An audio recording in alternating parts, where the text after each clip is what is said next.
Puji Tuhan. Shalom. Saya merasakan ruangan ini kayak dihuni 5.000 orang. Amin saudara. Saya ingat ketika Petrus menyembah di dalam penjara. Sampai menggoncangkan. Bukan soal jumlah. Petrus cuma berapa orang di dalam penjara. Tapi hati yang sungguh-sungguh terbuka buat Tuhan.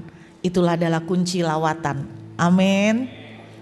Pagi ini, siang ini dalam ibadah kedua saya mau mengajak kita membuka dalam Matius pasal yang ke-27. Injil Matius pasal yang ke-27 ayat yang ke-17.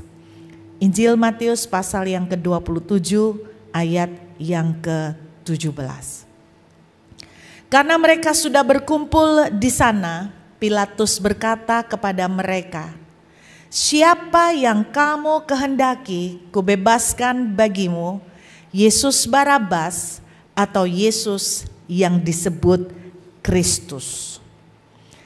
Jadi pagi ini saya mau mengajak kita belajar tentang orang yang namanya Barabas. Pada setiap perayaan Paskah, saya tahu kita udah lewat Paskah ya, tapi masih anget-anget ya suasana Paskah. Pada setiap perayaan Paskah, orang Israel merayakan Paskah untuk mengingat bahwa mereka dibebaskan dari perbudakan Mesir selama 400 tahun. Dan pemerintah Romawi untuk menghormati tradisi Paskah orang Israel, mereka membuat sebuah peraturan. Setiap hari Paskah, mereka akan mengizinkan melepaskan satu tahanan keluar dari penjara.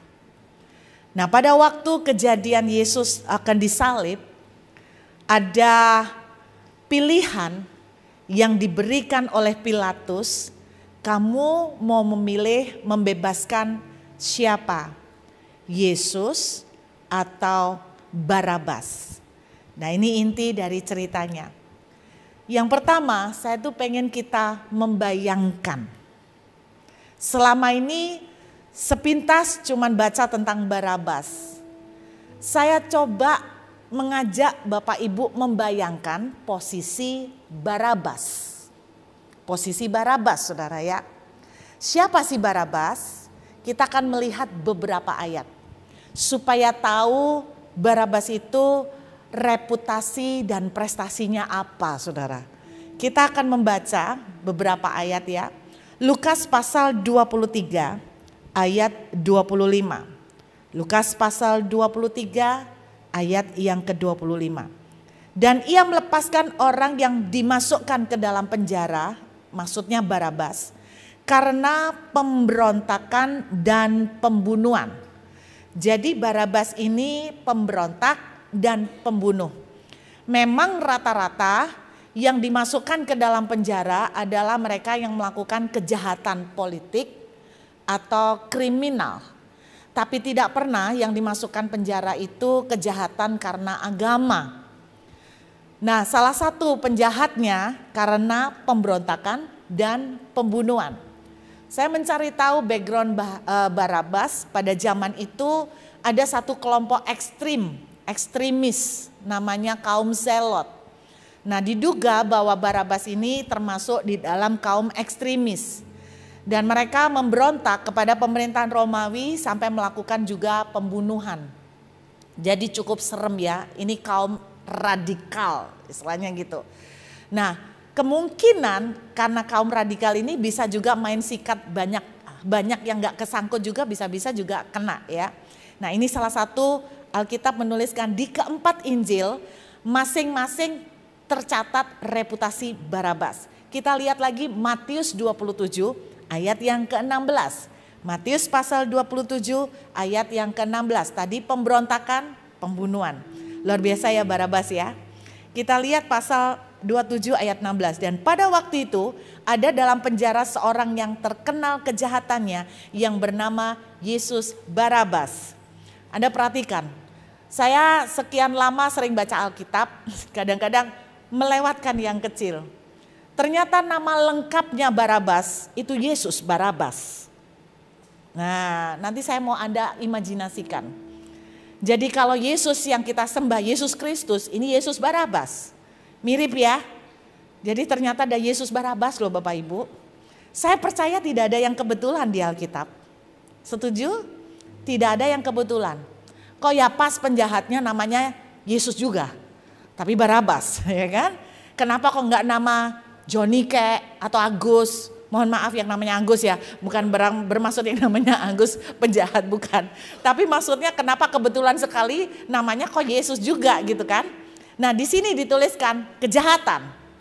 Tidak diperjelas kejahatan seperti apa. Nah tapi intinya dia penjahat ya kan. Kita lihat bagaimana di versi Markus. Markus pasal yang ke-15 ayat yang ke-7. Rupanya di dalam Markus pasal 15 ayat 7 ini ada kemiripan dengan Injil Lukas. Pada waktu itu adalah seorang yang bernama Barabas sedang dipenjarakan bersama beberapa orang pemberontak lainnya. Ada kata pemberontakan di sini. Mereka telah melakukan pembunuhan dalam pemberontakan. Jadi ya Anda sering dengar atau baca berita tentang kaum ekstremis ya, mereka juga melibatkan pembunuhan ya.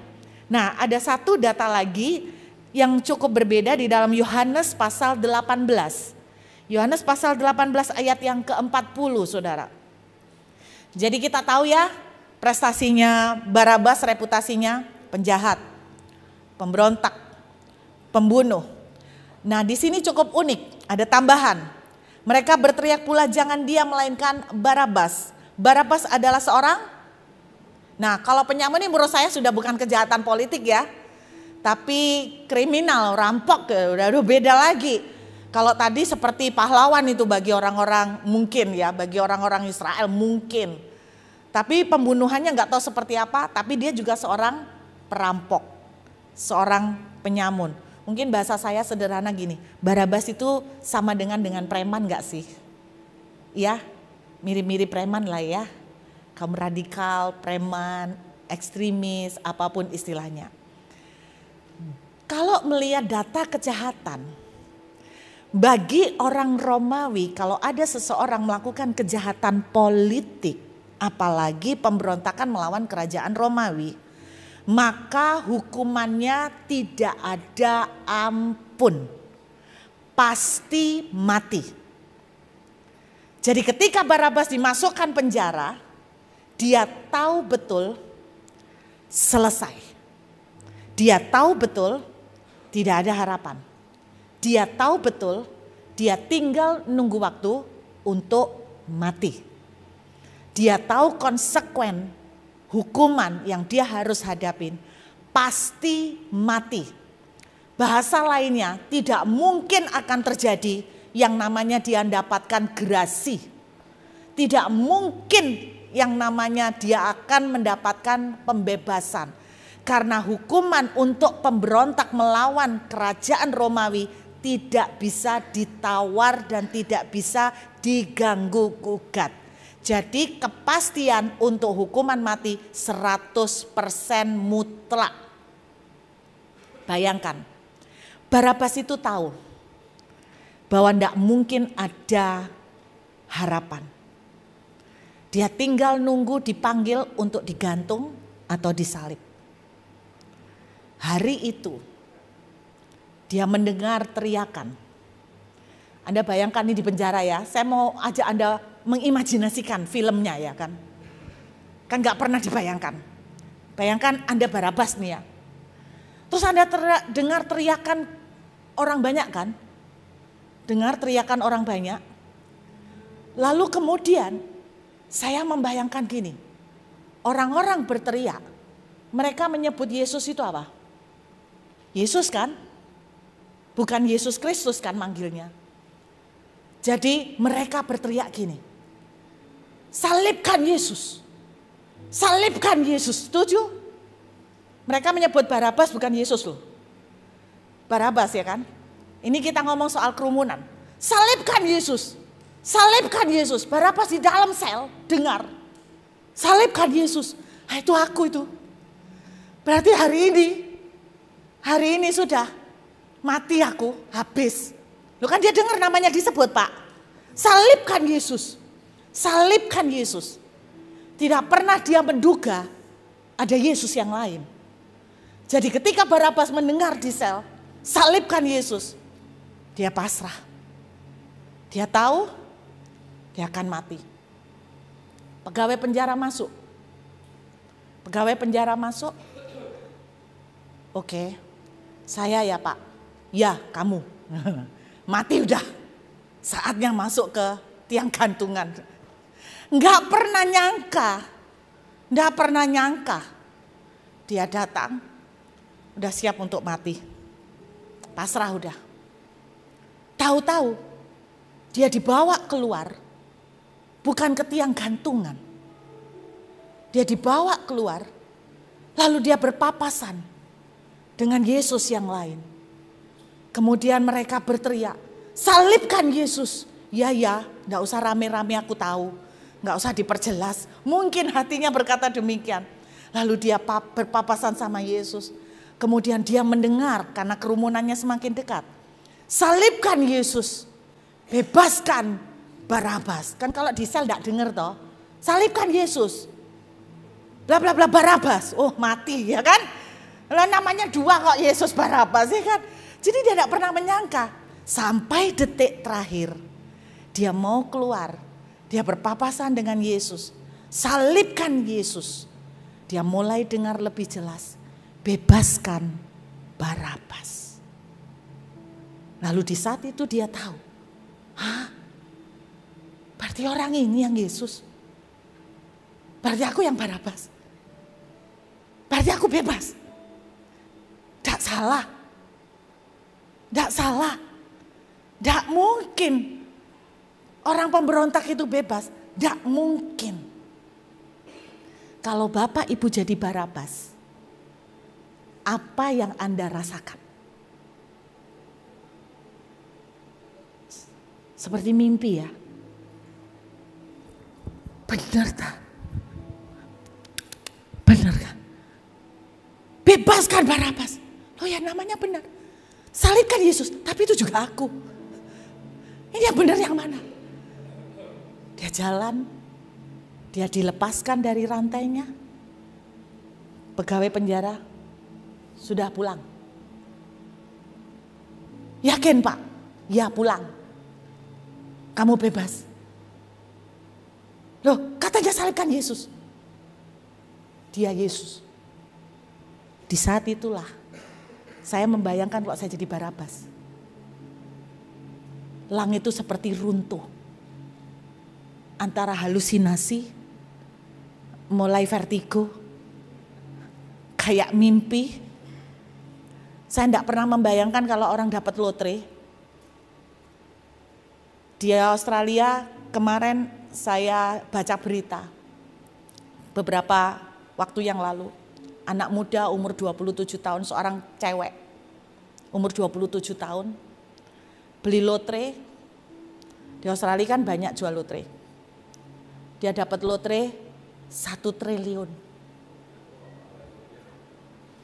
1 triliun. Saya imajinasi masuk. Membayangkan Bu, tidak bisa tak sangkal. Karena saya tidak pernah lihat uang 1 triliun. Dia pamerkan lotrenya di foto, di berita. Saya dalam hati gini, gak takut dia dipamerkan. Nanti diincar maling. Tapi gak tahu dia senengnya minta ampun. Ya siapa yang gak seneng? Tiba-tiba 1 triliun. Diceritakan dia hutangnya banyak. Jadi umur 27 udah banyak utang. Terus saya bayangkan, dia ditanya, kamu mau pakai apa uang itu? Sebelum dia menjawab, saya menjawab. Saya berkata dalam hatinya, kalau itu aku. Saya mulai ngayal Pak. 1 triliun tuh berarti nolnya berapa ya? Berapa Pak? 12. 12 itu bukan miliar. Oh 9 ya, maklum Pak, enggak pernah lihat Pak. Antara 9 sama 12 kok selisih dikit ya Pak. Saya membayangkan, berarti 1 triliun itu 1.000 miliar ya Pak. 1.000 miliar Pak. Wah Pak Budi kalau dapat 1 triliun. Minggu depan pindah. Nggak pakai doa dulu ya Pak ya. Nggak pakai doa dulu, tanya Tuhan boleh nggak. Langsung, pokoknya minggu depan pindah. Pak Budi langsung datang ke mall. Berapa? Gue beli semua. Bila perlu sama lu sekalian tak beli. 1.000 M Pak, 1.000 M. 100 M pun dipakai. Masih sisa 900 M. Satu rumah berapa Pak? Di Jakarta. Standar aja lah. 5 M? 5 M. 900 M. Oh 1 triliun pakai perpuluhan ya? Oh iya loh. 1 triliun perpuluhannya berapa Pak Budi? Hah? Berat ya? 1 triliun perpuluhan 1 M oke Pak. Perpuluhan 100 M tuh banyak loh Pak. Belikan rumah 5 M dapat berapa Pak? 20 men. Ponan-ponan tak kasih satu-satu. Nah iya tuh. Jalannya sudah ganti Pak. Nggak gini Pak. Pergi resto. Siapa lu? Macam-macam. Gua beli lu. Saya membayangkan 1 triliun. Saya membayangkan Barabas yang sudah siap dihukum mati. Tiba-tiba dilepaskan. Mimpi apa Pak? Satu pelajaran yang saya tangkap. Tidak ada yang namanya harga mati ternyata. Oh ya, yang Anda pikir sudah mati pun belum betul-betul mati loh. Buktinya Barabas sudah kita pikir harga mati, ternyata belum mati juga. Saya nangkap satu hal. Ada Yesus, tidak ada harga mati. Amin. Barabas gak punya hope. Barabas gak punya future. Gak ada masa depan, sudah jelas. Yesus lewat. Barabas punya masa depan. Hari ini, kalau engkau ada di dalam kondisi yang kau berkata, habis sudah. Saya mau katakan, di dalam Yesus, ada Yesus lewat, tidak ada harga mati. Bulu yang patah terkulai pun tidak akan dipatahkannya. Amin. Sekalipun tidak ada dasar untuk berharap, Abraham tetap percaya bahwa bersama Tuhan tetap ada harapan. Amin. Jadi ingat satu cerita nih Bapak Ibu. Ada orang tua yang punya anak dan dia betul-betul merasa angkat tangan. No hope. Tidak ada harapan. Jadi ingat kemarin retreat di Batu bulan lalu. Waktu retreat saya tiba-tiba tergerak. Kepengen altar call. Tapi bukan untuk terima Yesus. Ini altar call-nya antik. Siapa yang di sini sedang berdoa meminta supaya anaknya dapat jodoh? Tiba-tiba ada tantangan seperti itu. Aneh kan? Ayo kita doa sama-sama, orang tua yang sedang berdoa supaya anaknya dapat jodoh, maju ke depan. Kaget 3/4 Pak. Loh jangan remehkan. Ini tantangan kalau tak taruh di sini juga bisa banyak. Pokoknya minta pasangan, tapi terutama untuk anak-anaknya, bukan untuk mama-mamanya. Untuk anaknya. 3/4 maju Pak. Saya kaget, lu kok banyak? Biasanya yang sakit tuh banyak. Paling banyak tuh kalau tantangan duit banyak. Maju semua minta didoakan. Tapi saya enggak pernah ngasih tantangan anaknya minta jodoh. Siapa orang tua yang lagi gelisah meminta jodoh untuk anaknya? 3/4. Nah saya nih kepo, penasaran. Waktu maju tak tanyain Pak, tak tanyain. Anaknya umur berapa Bu?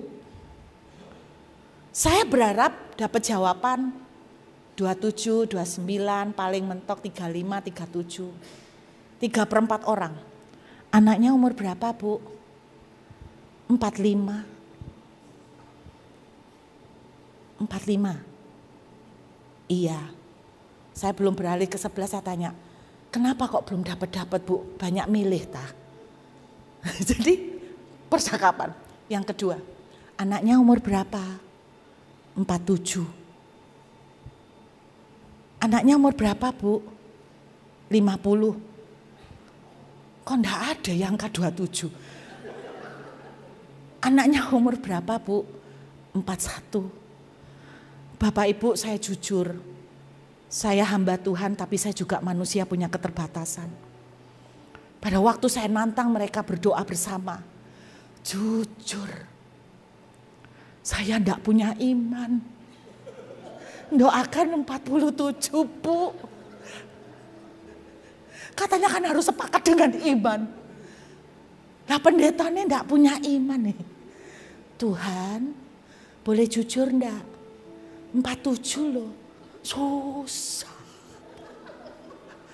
Gimana? Engkau berkata jika engkau percaya gunung pun pindah. Imanku enggak nyampe. Jujur enggak nyampe. Saya berpikir begini. Wah ini kayak harga mati, ini susah sekali. Susah sekali. Tapi saya belajar melalui kisah Barabas. Ada Yesus, tetap ada harapan. Tidak ada harga mati. Walaupun di depan mata sudah seperti buntu dan habis, tetap tidak ada harga mati. Anda tahu pintu otomatis, kita lihat pintunya tertutup. Makin dekat, akhirnya baru buka. Tidak ada harga mati. Saya punya kenalan, anaknya menjadi beban hatinya. Anaknya ini Bapak Ibu enggak suka keluar. Bukan keluar rumah, keluar kamar. Buru-buru keluar rumah. Keluar kamar. Enggak suka, di kamar terus. Mamanya ini sampai putus asa. Lah kayak gini buru-buru dapat jodoh, temen aja enggak punya. Di dalam kamar terus. Ngapain? Mungkin main game, pokoknya di kamar. Keluar, makan, masuk lagi. Kantornya, hidupnya, semuanya di kamar. Saya datang, kenalan. Dan pada waktu kenalan, dia cuman, nih loh salam buat Burut. Udah gede, udah 20 lebih. 27 waktu itu, waktu saya lupa. Terus ini loh, kenalin Burut. Dia gini, masuk kamar lagi. Mentok saya Pak. Dia berharap saya bisa ngobrol sama anaknya. Nggak bisa. Sejujurnya saya juga pesimis. Apa anak ini bisa berubah? Boro-boro diajak ngomong, keluar kamar aja nggak mau. Sama papa mamanya pun nggak pernah ngobrol. Tiba-tiba suatu hari saya nggak tahu anak ini kesambet apa di dalam kamar. Apakah dia melihat penampakan atau ketemu dengan sesuatu atau tiba-tiba pingsan lalu bangkit jadi orang yang lain. Tiba-tiba aja tidak ada alasan, tidak ada gemuruh, tidak ada petir menyambar di dalam kamar. Tahu-tahu aja hari itu anak ini keluar dan 100% berubah. Tiba-tiba jadi ramah, tiba-tiba jadi ngobrol, mau minta sekolah walaupun agak terlambat, bertemu dengan banyak teman, tidak lama kemudian menikah. Dia bilang gini, saya tanya, Ci kok bisa? Aku sendiri tidak tahu. Apa yang terjadi? Aku tidak tahu. Tahu-tahu keluar kamar, makan, terus ngobrolnya banyak, minta sekolah, berubah total seperti bukan dia sekian tahun ini. Bapak Ibu, Kalau Anda berdoa, anak-anakmu berubah, dan engkau berkata begini, no hope, angkat tangan. Tetap saya mau katakan, selama ada Yesus, tidak ada harga mati. Amin. Saya mau cerita lagi tentang Barabas. Semua gak ada kebetulan. Saya percaya Barabas itu kita. Kenapa begitu? Kan gak bisa asal cocok logi toh. Saya percaya Barabas itu kita. Kenapa? Salah satu alasannya. Tahukah Bapak Ibu arti nama Barabas? Bar, anak. Abbas dari kata Aba, Bapa. Barabas, anaknya Bapa. Anda lihat, Yesus Barabas, anaknya Bapa. Yesus Kristus, anaknya Bapa. Bukankah Alkitab mengatakan begitu besar kasih Allah akan dunia ini, mengaruniakan anaknya yang tunggal. Dua-dua sama anaknya Bapa. Tapi Barabas anaknya Bapa yang pemberontak, penyamun, jahat, penuh dengan pembunuhan rekor, pembunuhan dan penuh dengan catatan dosa. Jadi saya percaya betul Yesus Barabas adalah gambaran kita. Waktu saya melihat ini, saya melihat karya penebusan. Nah, saya kasih tahu, nasib Barabas 100% pasti mati. Setuju kan? Tadi saya cerita, gak mungkin ada pengampunan. Percayakah saudara? Saudara dan saya 100% nasibnya harusnya mati. Kenapa? Saya tunjukkan beberapa ayat. Coba buka, mari kita melihat saudara. 2 Korintus pasal 5 ayat yang ke-21. 2 Korintus pasal 5 ayat 21. Dia yang tidak mengenal dosa telah dibuatnya menjadi dosa karena kita, supaya di dalam Dia kita dibenarkan oleh Allah. Roma 6 ayat 23, tolong dilihat. Jadi kita ini penuh dengan dosa. Dan apa nasib dosa? Roma 6 ayat 23, sebab upah dosa ialah maut. Berarti jelas saudara dan saya pasti nasibnya seperti Barabas. Kita anak Tuhan, anak Bapa yang melenceng, yang penuh dengan dosa. Bukankah Adam yang pertama kali adalah Adam yang jatuh melenceng dari Tuhan? Dia jatuh dalam dosa. Dan oleh karena dosa, kita nasibnya harusnya mati. Amin. Terus bagaimana kita bisa diselamatkan? Supaya kita tidak jadi dihukum mati kayak Barabas. Alkitab menuliskan, kita baca lebih jauh, Yesaya 64 ayat yang ke-6. Yesaya 64 ayat yang ke-6. Perhatikan. Demikianlah kami sekalian seperti seorang najis dan segala kesalehan kami seperti kain kotor. Kita ini sudah dosa. Lahir sudah bawa dosa. Enggak ada yang namanya bayi lahir enggak ada dosa. Karena Tuhan mengatakan di dalam firman-Nya, sejak Adam jatuh dalam dosa, kita semua sudah berdosa. Kemudian Alkitab menuliskan dan dosa ini tidak bisa dibayar, diampuni dengan kebaikan kita. Saudara, Alkitab menuliskan kebaikan manusia seperti kain kotor. Ternyata bahasa aslinya pembalut. Suami saya satu kali ngelihat Instagram keluar dan tayangan kontennya adalah gini. Jenis-jenis darah di pembalut. Dia ngelihat konten, Kalau darahnya warna ini artinya apa? Kalau darahnya warna ini, suami saya, Anda tahu komentarnya dia, Gilandi. Suami dia, Gilandi, masa tayangan Instagram kok jijiin, katanya gitu. Saya sebagai wanita pun saya lihat jijiin gitu loh, menjijikkan sekali. Alkitab menuliskan kebaikan kita tidak bisa menebus dosa, tidak bisa bayar dosa saudara dan saya. Pasti saudara dan saya harus mati masuk ke neraka. Dan tidak bisa karena Anda berbuat baik yang banyak, memberi yang banyak, melayani banyak, lalu Anda dianggap aku sudah membayar. Tidak bisa, seperti kain kotor. Anda tahu artinya seperti kain kotor? Saya pernah pengalaman Bapak Ibu. Saya antri di satu resto, antri. Ketika antri, ada seseorang yang kurang sopan, langsung motong antrian saya. Wih, ini emosi.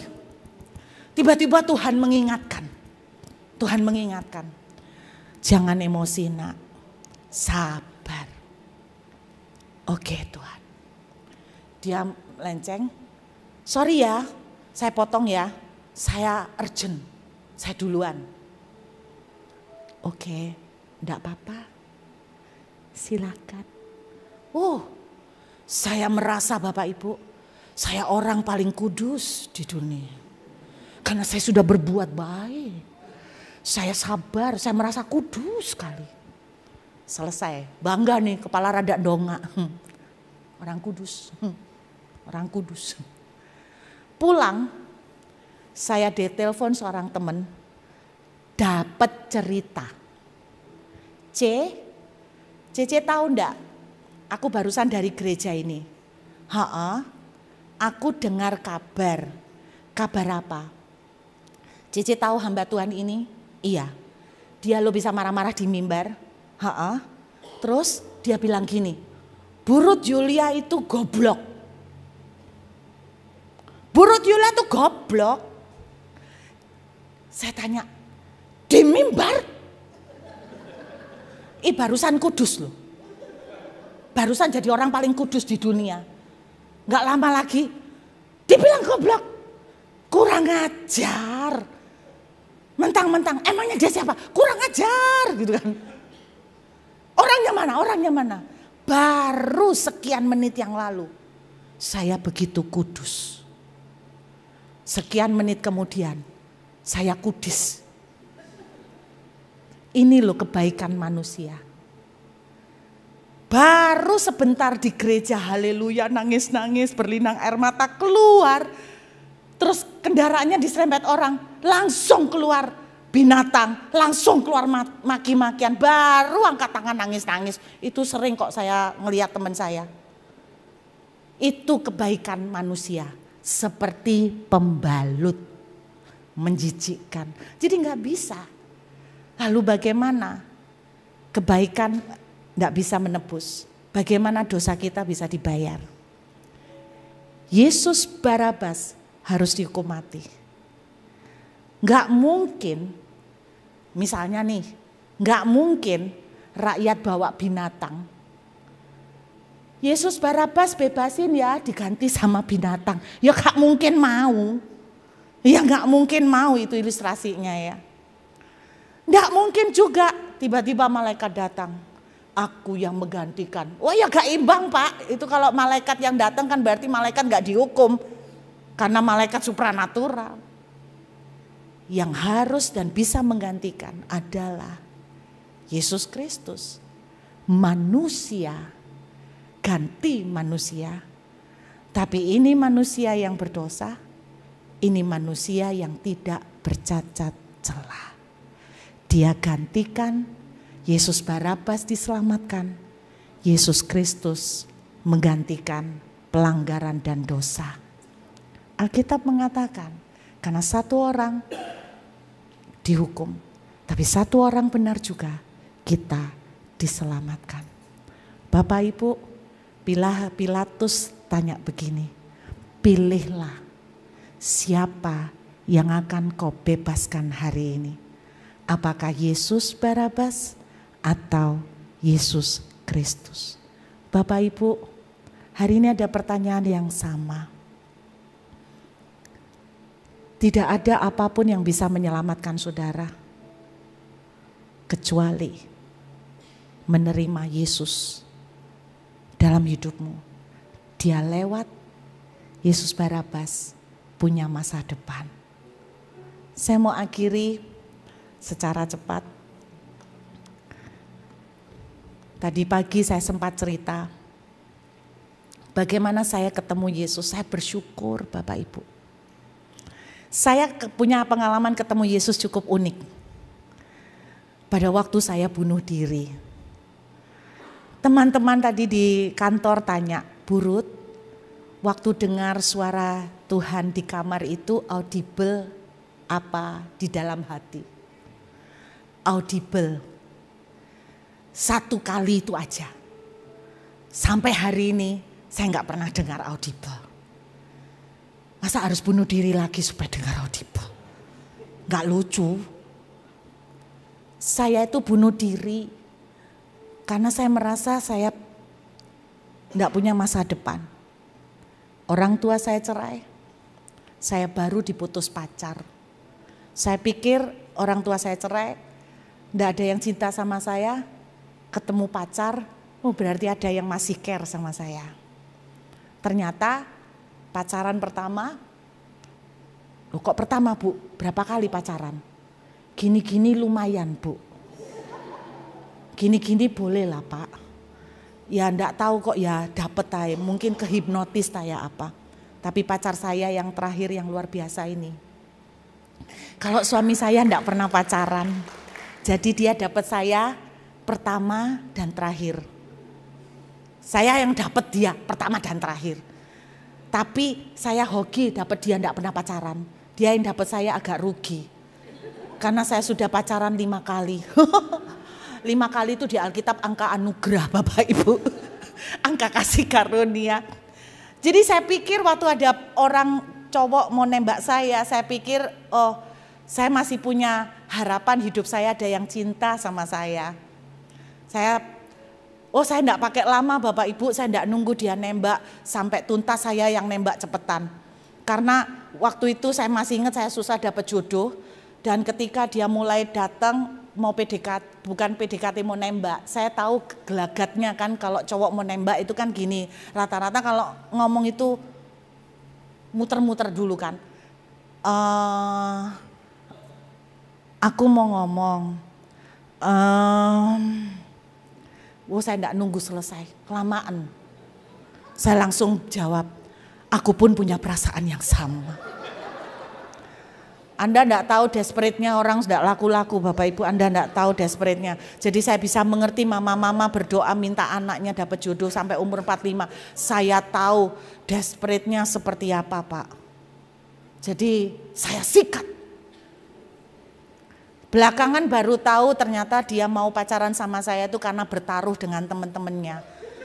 Karena saya itu makhluk antik, jadi mereka bertaruh di antara gengnya. Ayo siapa yang tahan mau jalan sama anak ini? Kuat apa enggak? Anak saya antik, diem. Saya dijuluki patung lilin di SMP. Putih, kayak orang tapi enggak hidup sepertinya gitu loh. Pacaran. Saya sampai bilang begini, siapa yang mau sama saya? Aku akan memberikan segalanya. Ternyata diputus saya. Dan saat putus itu saya enggak kuat. Orang tua ninggalkan saya, pacar ninggalkan saya. Saya ambil cara memotong urat nadi. Karena pada zaman itu trennya orang bunuh diri minum Baygon. Tapi saya baca di koran, semua yang bunuh diri minum Baygon Pak, pasti berbusa dan kejang-kejang. Saya takut berbusa dan kejang-kejang. Ternyata orang mau bunuh diri pun juga milih loh ya, cara yang paling enak. Kalau bergeser berapa tahun kemudian kan tren bunuh dirinya lain, lompat dari gedung kan. Yang sekarang musim kan lompat dari gedung. Yang nusuk pisau gini jarang Pak. Itu harakiri. Gedung. Tapi zaman itu ndak ada gedung Pak, ndak ada mall. Kalau saya lompat dari rumah saya di kampung, Surabaya tapi kampung, itu pendek Pak. Jadi kalau terjun, saya tahu pasti tidak akan mati. Putus iya, cacat heeh. Saya mikir kalau tidak jadi mati plus cacat tambah amsyong, sudah jelek, tidak punya harapan, tambah cacat, penderitaan berdobel-dobel, nggak jadi. Saya milih cara yang menurut TV kelihatannya enak, potong urat nadi. Potong urat nadi, di TV-TV kan gitu ya, di pinggir bathtub, potong urat nadi, terus gini, lama-lama merem, lama-lama merem, hilang. Oh ini enak ini kayaknya, nggak kerasa tiba-tiba ngantuk, berangkat. Ternyata di dunia medis tidak seperti itu. Ternyata tuh paling sengsara loh. Karena apa? Waktu motong urat nadi Anda kan dibiarkan kehabisan oksigen pelan-pelan dan itu gak mati-mati, bisa beberapa jam, tambah setengah mati. Untung Pak saya nggak jadi mati Pak. Tiba-tiba ada suara, kenapa nggak jadi mati? Saya potong pakai urat nadi dengan cutter. Cutter yang ada cuma satu, karatan. Jadi kalau nggak mati kena tetanus lah saya pikir gitu. Saya potong, cedak, udah pakai lama, jangan gini-gini. Serat. Wah berhasil. Darah langsung cup. Yes. Tinggal diem. Nggak sampai diem Pak. Langsung darah itu mampet. Saya gini. Masuk ketutup ya. Apa darah ngental ya? Kok berhenti? Di situ tiba-tiba ada suara. Cowok di kamar. Anakku, jangan lakukan itu. Aku mengasihi kamu. Siapa kamu? Gak ngerti Kristen. Saya cuma tinggal sama nenek yang gak bisa bahasa Indonesia. Jadi gak mungkin suara nenek saya. Dan saya percaya itu gak mungkin tetangga saya. Karena tetangga saya itu orang Madura. Orang Madura kan logatnya beda. Saya dengar betul, anakku jangan lakukan itu, aku mengasihimu. Itu enggak mungkin logatnya Madura. Kalau logatnya Madura kan gini, nak kana jok mate nak, kan gitu. Itu logatnya Madura. Kalau manggil anak ndak anakku, nak kana, kan gitu kan? Ya Madura kan gitu, nak kana jok mate nak. Jadi saya percaya itu bukan tetangga saya. Lalu saya tanya, kamu siapa? Karena saya putus asa Bapak Ibu, ya ampun Tuhan, hidup menderita mati pun ditolak. Suara itu menjawab saya, akulah Tuhan Yesus. Tuhannya orang Kristen. Itu pertama kali saya ketemu Tuhan. Lalu dia berbicara, ikutlah aku akan memakai hidupmu. Hari ini, kalau engkau berkata bahwa masa depanmu seperti tidak jelas, bahwa engkau berkata habis sudah, itu yang diungkapkan oleh Yesus Barabas. Hari itu Tuhan Yesus datang. Barabas yang tidak punya masa depan, punya harapan dan kesempatan kedua. Yuk kita menghampiri Tuhan. Bersama Yesus tidak ada harga mati. Apapun yang Bapak Ibu pergumulkan, sekalipun engkau melihat tidak ada harapan, tetap ada harapan. Bapak Gembala tadi cerita, kami sudah 7 bulan di sini. Ibarat orang hamil Bu, 7 bulan lagi berat-beratnya. Saya dalam hati berpikir, tergantung kehamilannya Pak. Kalau kecil yang gak berat-berat amat Pak. Kalau gede baru kerasa berat. Tapi saya nangkep maksud beliau. Saya melihat bahwa gak pernah planning. BSD, gereja BSD ada. Gak pernah terbayang ya Pak. Maunya gak seperti ini kan. Mungkin bagi seorang Pak Budi yang enggak punya pemikiran mau jadi gembala, Anda pikir jadi gembala gampang? Makanya saya tidak mau jadi gembala. Saya nak jadi penginjil aja. Kata Bapak Petrus Agung, hit and run. Hit and run. Setelah run, Bapak gembala yang pusing. Saya tetap percaya, sekalipun kita melihat tidak ada harapan, sulit, gak gampang, bersama Yesus selalu ada harapan. Dan harapan yang disediakan Yesus tidak pernah kecil, tidak pernah sepele, selalu luar biasa. Amin. Tidak ada yang kebetulan di dunia ini. Bapak Ibu, engkau yang belum punya Yesus dalam hidupmu, saya cuman pengen pamer. Satu berkat yang saya terima paling bersyukur, saya ketemu Tuhan. Satu kali seseorang berkata begini, Bu Ruth, kenapa percaya sama Alkitab? Alkitab ini bikinan alien. Pernah ketemu orang gitu? Katanya Alkitab bikinan alien. Kok maunya dibodoh-bodohin? Saya bersyukur Bapak Ibu, saya bodoh. Mungkin kalau pinter terlalu banyak logika, jadi saya harus pakai nalar. Saya bersyukur saya bodoh. Karena bagi saya ketemu Yesus memberikan harapan. Saya bisa jadi seperti hari ini karena ketemu Yesus. Saya cuma mau bilang bagi saudara yang belum kenal Yesus. Orang Surabaya bilang gini, enak pol. Enak pol. Jalan dengan Yesus tidak gampang. Ngeri-ngeri enak. Saya percaya Bapak Ibu Gembala jalan dengan Yesus nurut, ngeri-ngeri enak Pak. Tapi jangan lupa ngerinya 2 kali dulu ya Pak ya. Ngeri-ngeri, bukan enak-enak ngeri Pak. Ngeri-ngeri enak. Ketika di mana ada Yesus, tidak ada harga mati. Selalu ada harapan. Amin.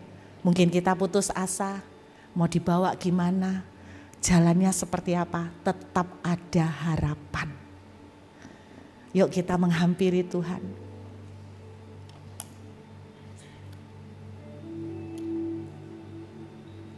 Boleh minta pujian tadi Pak?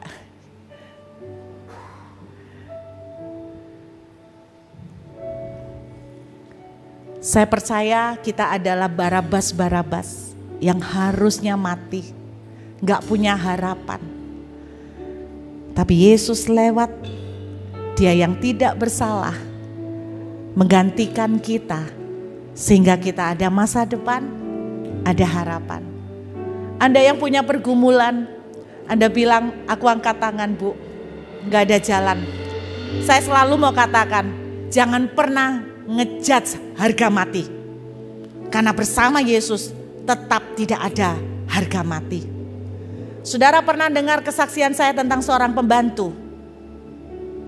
Pembantu ini dari Makassar, tinggal di Makassar, ikut orang lama. Ketika dia terima Yesus, dia satu yang dia tangkap, bersama Yesus selalu ada harapan. Dan harapan ke depan akan jauh lebih baik. Dia punya satu mimpi sederhana Bapak Ibu. Pengen punya jodoh yang memperbaiki nasib. Dia kepengen punya jodoh seorang dokter. Bagaimana cara pembantu rumah tangga bisa punya pasangan seorang jodoh dari seorang dokter? Suatu hari keluarga ini punya kenalan dokter yang akrab sekali cukup lama. Datang bertamu ke rumah mereka. Lalu diceritain tentang pernikahan salah satu anggota keluarga mereka. Dia tunjukkan foto-fotonya, keluarga ini tunjukkan foto-foto pernikahan. Kamu ingat ini enggak? Ini udah married loh, ini foto-fotonya. Ketika dia melihat foto-foto itu, matanya tiba pada satu halaman, ada foto sang pembantu. Karena keluarganya sudah nganggap dia seperti keluarga, jadi ikut foto waktu kawinan. Waktu dia melihat foto ini, tertuju bukan pada pengantinnya, bukan pada keluarganya yang lain, pada pembantu. Dia tanya begini, ini siapa? Ini siapa? Loh, ini pembantu kita. Udah dari kecil ikut sama kita. Kenapa? Tolong kenalin saya. Kenapa? Beberapa tahun ini saya bermimpi Tuhan kasih lihat jodoh saya. Wajahnya ini wajahnya. Ini jodoh saya. Pak, Bu, merit, gak pakai lama, pembantu. Dan dokter ini di Amerika. Jadi diboyonglah ke Amerika. Nasib berubah sama seperti Barabas. Siapa yang menduga bahwa hari itu dia pikir habis semuanya. Yesus ada. Aku datang untuk memberi hidup dan memberinya dalam segala kelimpahan. Lagu yang diciptakan kita akan nyanyikan sama-sama berdasarkan Yohanes. Betul ya? Pasal 10 ayat 10. Aku datang memberi hidup dan memberinya dalam segala kelimpahan.